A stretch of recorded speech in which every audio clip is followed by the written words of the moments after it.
ايه ده؟ ايه ده يا سيد؟ عين عينك كده، عين عينك تاخد مني دور البطولة في مسلسل البراري والحمول؟ حرام عليك. ده انت اللي حرام عليك، هغنيها حرام عليك. مالك في ايه؟ ده المخرج اول ما بص في وشي قال لي وشك سمرت بعيد عنك، عشان كده خلاص خلاص ما قلناش خلاص هغنيها لك. مالك في ايه؟ ما تصلي على النبي، ما تصلي على النبي وتماشي انت ماشي. خلاص يا سيدي ما حصل اي حاجه، ما تقول حاجه، ما تكون عندنا محضر خير يا استاذ محمد يا نجم. الله، مالكوا في ايه؟ ايه ده؟ اسف لو لحظه شويه، اصل انا حاطط اسمه ده على الفايبريشن. الو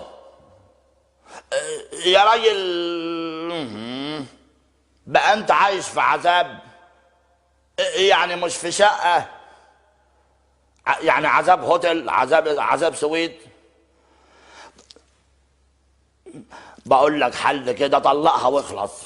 ايوه اصل انا عندي لقاء على الهوا وخايف لاخد برد. خلاص بقى، يلا استبينا. اسف حضرات المشاهدين، دي حاجه امرجنسي كده وراحت لحالها، عشان كده انا بقول خلاص بقى، ما فيش داعي للمشاكل يا استاذ وحيد. ويا ما تقول حاجه يا استاذ محمود يا عبد العزيز. الله، لا حول ايه ولا عيد ايه، المسألة ما هي باينة زي الشمس. لا يمكن في يوم من الأيام أسمح لفنانين اتنين كوميديان إنهم يتخانقوا. ولا رأيك إيه يا أستاذ محمد يا رضا؟ اهلا وسهلا بكم ايها الاخوه والاخوات في برنامج جود مورنينج يا عربس. عشان كده بقول ايه، ما تقول صلى على النبي كده وما فيش داعي للخلافات، وابوك الشقه مات. ولا رايك ايه يا استاذ جميل يا راتب؟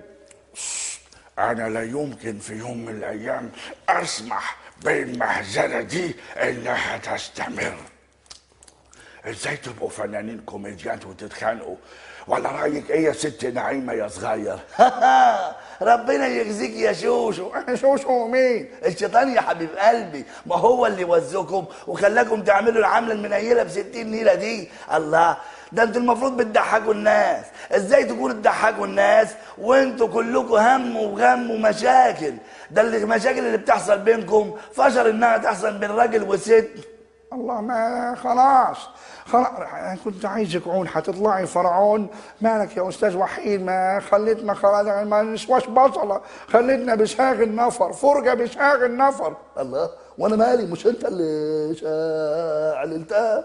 خلاص، رايك ايه يا استاذ ناصر يا قصبي؟